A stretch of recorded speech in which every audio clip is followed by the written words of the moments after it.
하나님 말씀 보겠습니다. 오늘 예레미야 39장입니다. 예레미야 39장 1절부터 18절까지 제가 가진 구약성경 1116면에 있습니다. 예레미야 39장 1절에서 18절까지의 말씀입니다.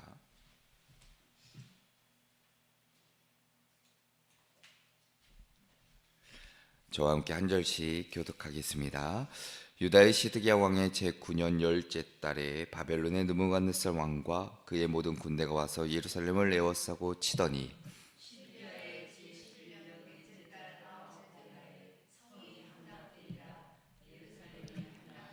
바벨론의 왕의 모든 고관이 나타나 중문에 앉으니 곧 네르갈레살과 삼갈레브와 내시장 살스기민이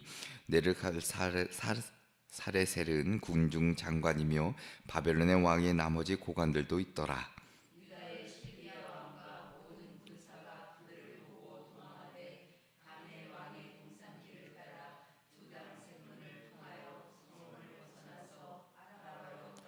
갈대아인의 군대가 그들을 따라 여리고 평원에서 시드기야에게 미쳐 그를 잡아서 데리고 하맛 땅 리블라가에 있는 바벨론의 느부갓네살 왕에게로 올라가매 왕이 그를 신문하였더라.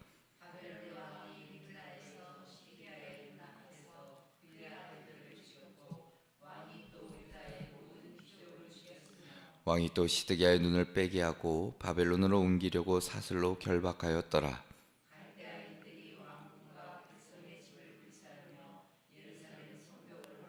사령관 느부사라단이 성중에 남아있는 백성과 자기에게 항복한 자와 그 외에 남은 백성을 잡아 바벨론으로 옮겼으며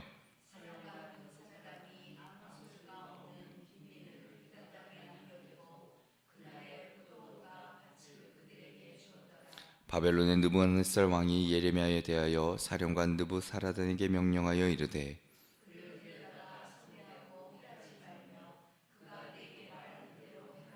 이에 사령관 느부사라단과 내시장 느부사스반과 군종장관 네르갈사레셀과 바벨론 왕의 모든 장관이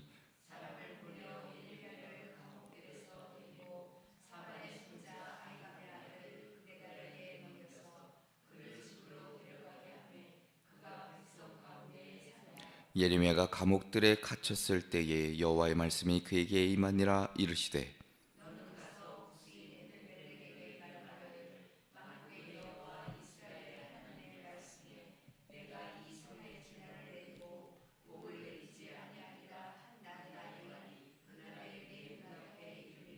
여호와의 말씀이니라. 내가 그날에 너를 구원하리니 내가 그 두려워하는 사람들의 손에 넘겨지지 아니하리라.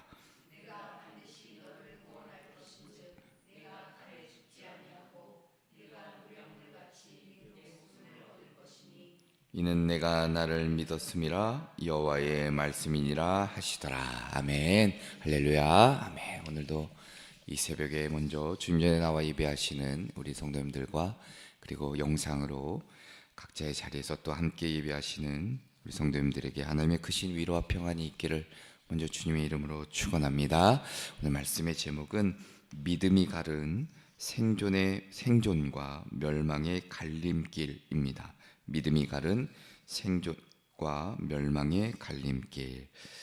오늘 우리는 예레미야의 가장 긴박하고 중요한 전환점에 서 있습니다. 예레미야가 40년 이상 예언했던 하나님의 말씀, 그러니까 유다의 멸망과 예루살렘의 함락이 마침내 역사적인 현실이 되는 그 순간이 오늘 이 39장에 기록되어 있습니다. 예레미야 39장은 시드기야 왕의 제11년 곧 주전 586년에 성취된 하나님의 공의로운 심판에 대한 기록입니다. 오늘 읽으신 이 39장은 세상의 역사가 곧 하나님의 말씀, 하나님의 그 주권대로 이루어지는 그 증거이기도 합니다. 자, 우리가 주목할 것은 멸망 자체, 그 참혹함뿐만이 아니라 그 폐허 속에서 각 인물들이 맞이한 극명하게 갈린 그들의 결과입니다.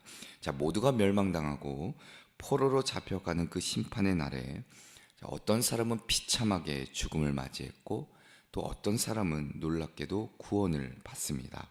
그 나누어진 기준은 바로 하나님에 대한 믿음과 그리고 순종에 있습니다. 자, 오늘 말씀을 통해 세 가지의 세 사람의 대조적인 그 삶의 결말을 보게 될 텐데, 한 사람은 비참한 멸망이고, 또 한 사람은 하나님의 보호하심을 받은 삶이 되고, 또 한 사람은 영광스러운 구원을 얻게 되는 그 세 사람의 이야기를 오늘 함께 좀 나누시면서 우리도 함께 하나님 앞에 결단하고 우리의 삶을 되돌아보시는 은혜의 시간 되시기를 주님의 이름으로 축원합니다. 자, 그래서 그 첫 번째는 비참한 종말인데, 자, 불순종이 가져온 왕의 눈먼 최후입니다. 불순종이 가져온 왕의 눈먼 최후. 자, 오늘 1절부터 7절의 말씀을 먼저 보실 텐데, 자, 39장이 앞서 설명된 대로 하나님의 심판, 그 예언이 성취된 날을 기록합니다.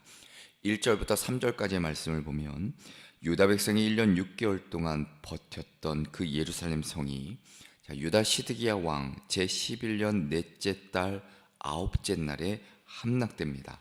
자, 이스라엘 역사상 가장 암울했던 이 날이고, 불순종의 대가가 얼마나 처참한지를 극명하게 보여주는 말씀입니다.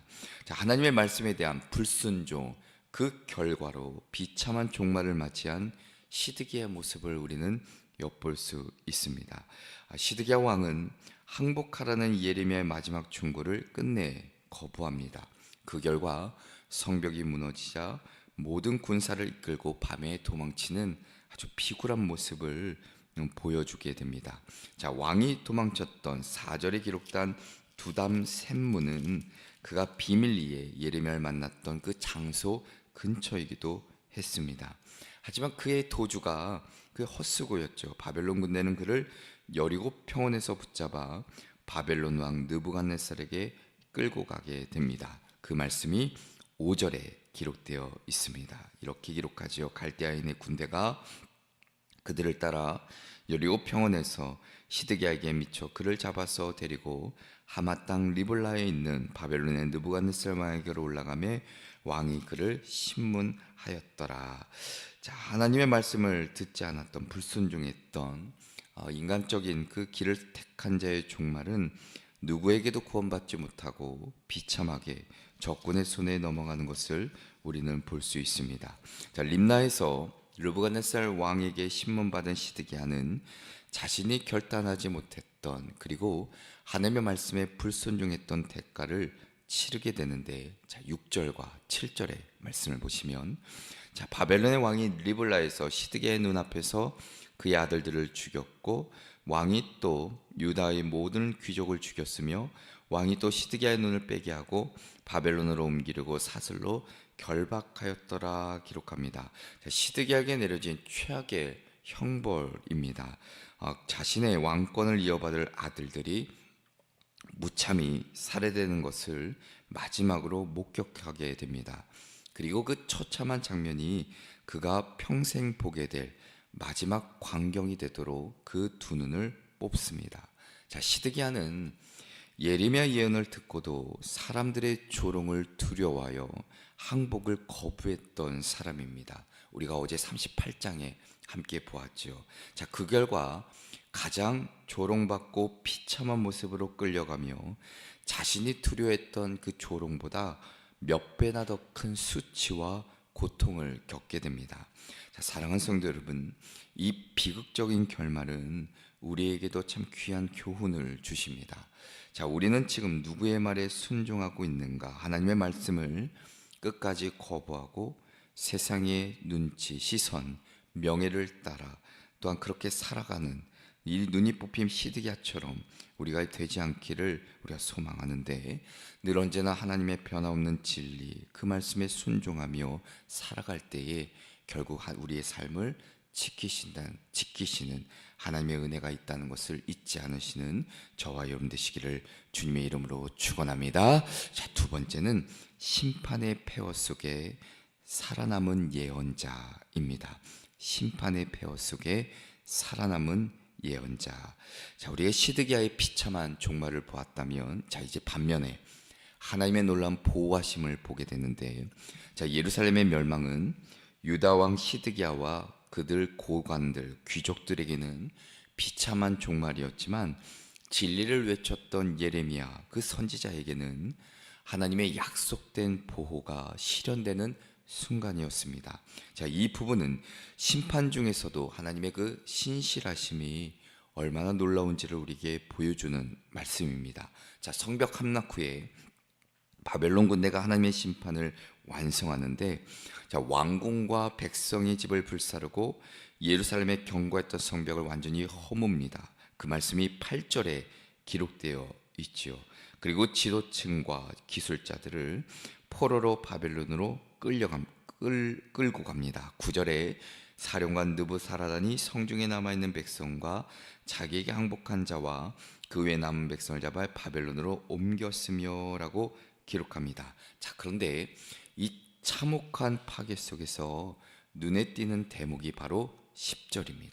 자, 10절을 보시면 사령관 느부사라단이 아무 소유가 없는 빈민을 유다 땅에 남겨두고 그날의 포도원과 밭을 그들에게 주었더라라고 기록합니다. 자, 사령관 느부사라단이 아무 소유가 없는 빈민을 그 땅에 남겨둡니다. 그리고 포도원과 밭을 그들에게 나누어 줬다는 사실입니다. 자, 우리가 여기서 유추할 수 있는 것은 하나님의 심판이라는 것이 죄에 대한 징벌이지 모든 백성을 향한 무차별적인 파괴가 아님을 보여주는 대목이기도 합니다.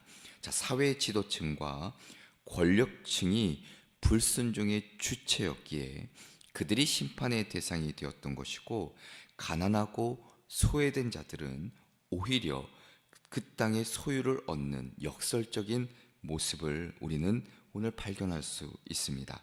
자, 모든 것이 파괴되고 질서가 무너진 그 혼란 속에서 예레미야에 대한 기록이 매우 특별하게 담겨져 있는데, 자, 바벨론의 느부갓네살 왕은 사령관 느부사라단에게 예레미야에 대한 특별 지시를 내립니다. 11절과 12절에 이렇게 기록합니다. 바벨론의 느부갓네살 왕이 예레미야에 대하여 사령관 느부사라단에게 명령하여 이르되 그를 데려다가 선대하고 해하지 말며 그가 내게 말하는 대로 행하라라고 기록합니다. 자, 느부갓네살 왕은 그의 입장에서 예레미야의 예언이 정확하게 성취된 것을 목도했기 때문에 그가 하나님의 진정한 대언자임을 인정하게 됩니다. 자, 적국의 왕조차 예레미야를 귀하게 여겨 해치지 말고 선대하라는 명령을 내리게 됩니다.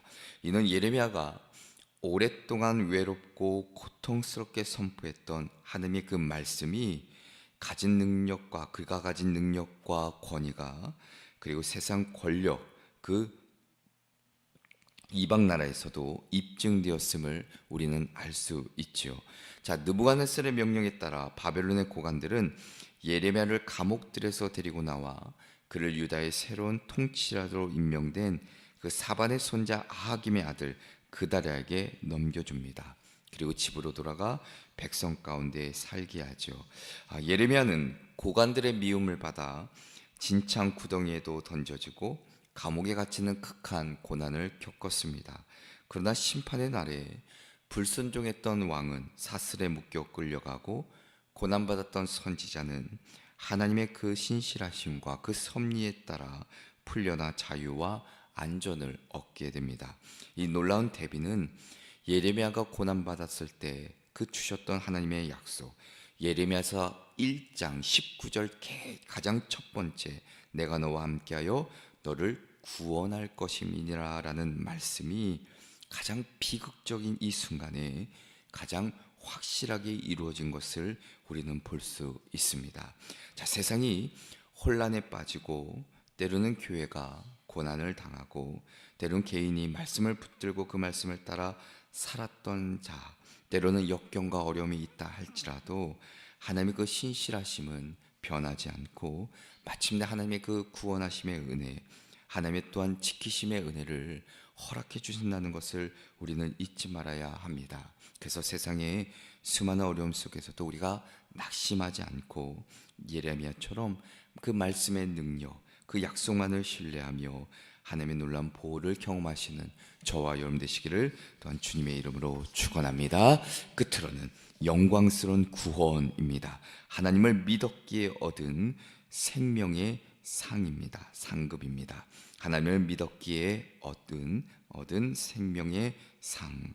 자, 예레미야 39장의 마지막 부분은 심판의 그 절정 가운데 가장 아름다운 구원의 약속을 담아내고 있습니다. 우리가 앞서 등장했던 에베멜렉, 바로 그 인물에 대한 건데, 자, 이 약속은 이방인 넷이었던 구스 사람 에베멜렉에게 주어집니다. 자, 예레미야는 심판이 끝난 후에 여전히 시위대 뜰에 갇혀 있을 그때에 하나님으로부터 아주 하나의 메시지를 받습니다. 이 메시지는 유다의 왕이나 귀족이 아닌 오직 구스 사람 에벤멜렉을만을 위한 것이었습니다. 자, 16절에 이렇게 기록하는데, 너는 가서 구스인 에벤멜렉에게 말하기를, 만군의 여호와 이스라엘 하나님의 말씀에 내가 이 성에 재난을 내리고 복을 내리지 아니하리라 한 나의 말이 그날에 내 눈앞에 이루리라 라고 기록합니다. 자, 하나님은 먼저 에베멜렉에게 심판의 성취를 네 눈으로 직접 보게 될 것이라 말씀합니다. 자, 이는 유다의 멸망을 피할 수 없을 정도로 그 심판이 확실하다는 의미면서 동시에 네가 살아남아 심판의 성취를 목격하게 될 것이라는 약속이기도 합니다. 자, 하나님께서는 에베멜렉이 어떤 구원을 받게 될지를 구체적으로 약속하시는데, 17절에 여호와의 말씀이니라 내가 그날에 너를 구원하리니 네가 곧 두려워하는 사람들의 손에 넘겨지지 아니하리라 라고 기록합니다. 자, 우리가 에베멜렉, 앞서 우리가 이전 장에서 보았듯이 예레미야를 진창 구덩이에서 건져낼 때 고관들의 보복을 두려워했을 것입니다. 그는 고관들의 미움을 샀기에 유다가 멸망할 때 그들의 복수의 대상이 될 수밖에 없었습니다. 자, 근데 하나님께서는 두려워하는 그 사람들의 손에서 그를 반드시 구원하실 것이라 약속하셨습니다. 그리고 그의 구원은 단지 목숨을 건지는 것을 넘어 인간적인 위협과 두려움으로부터의 완전한 해방을 의미합니다. 자, 에베멜렉이 이런 특별한 구원과 안전을 얻게 된 궁극적인 이유는 무엇일까? 성경은 그 이유를 단 한 문장으로 압축해서 말씀해 주십니다. 18절에 내가 반드시 너를 구원할 것인즉 내가 칼에 죽지 아니하고 내가 노력물 같이 내 목숨을 얻을 것이니 이는 네가 나를 믿었음이라 라고 기록합니다. 자, 에베멜렉은 예레미야를 구원할 때 유다인의 왕을 믿어서가 아니라 하나님 여호와 그 자체를 신뢰했던 인물입니다. 그래서 그의 믿음은 선지자의 말에 순종하고 왕의 명령을 용기 있게 따르며 자신의 생명을 걸고 의를 행했던 그의 모습이었습니다. 하나님께서 그 삶을, 그 마음을 아셨던 것이죠. 자, 시드기야 왕은 하나님의 말씀을 듣고도 사람을 두려워해서 멸망을 자초했던 인물입니다. 자, 그런데 반면에 이방인 에베멜렉은 사람을 두려워해야 하는 그 상황 속에서 하나님을 더 크게 믿고 의지했기에 마침내 구원을 받았던 인물이 되고 맙니다. 사랑하는 성도 여러분, 오늘 우리는 모든 것이 무너진 그 폐허 속에서 네가 나를 믿었음이라 라는 하나님의 그 놀라운 섭리하심과 구원의 역사를 함께 보았습니다. 에베멜렉이 받은 이 칭찬 참 대단하지요. 그 영광스러운 칭찬과 구원의 상급 그 어디에도 없을 것입니다. 우리의 삶 속에서도 세상적인 두려움, 그 유혹 앞에서 오직 하나님을 내가 신뢰하고 마지막 그 순간에 우리도 동일한 그 칭찬과 그리고 하나님께 순종하는 그 복된 삶을 살아왔다는 것을 우리가 또 하나님 앞에 또한 드러내며 고백하며 살아가는 것이 진정한 그리스도의 삶이란 것을 잊지 마시고 오늘도 이 에베멜렉처럼 그리고 예레미야의 삶처럼 하나님의 보호하심과 구원의 역사가 늘 있게 되기를 주님의 이름으로 축원합니다. 기도하시겠습니다. 저희의 참된 구원자가 되시는 하나님 아버지, 오늘 이 말씀을 통해서 불순종의 비참한 그 종말과 믿음이 가져오는 영광스러운 구원을 보게 하셨고 깨닫게 하셨으니 우리가 시드기야처럼 말씀에 순종하지 아니하고 사람들의 시선, 자신이 가진 힘과 명예를 두려워하여 멸망의 길을 택했던 우를 범하지 않도록 인도하여 주시옵소서. 오직 구스네시 에벨멜렉처럼 위험 속에서도 주님만을 신뢰하고 용기 있게 의를 행하여 마침 마지막 그날에 주님으로부터 칭찬받고 생명의 상급을 얻는 저희들 모두가 될 수 있도록 도우시고 인도하여 주시옵소서. 우리의 유일한 구원자와 상급이 되시는 예수 그리스도의 이름으로 기도합니다. 아멘.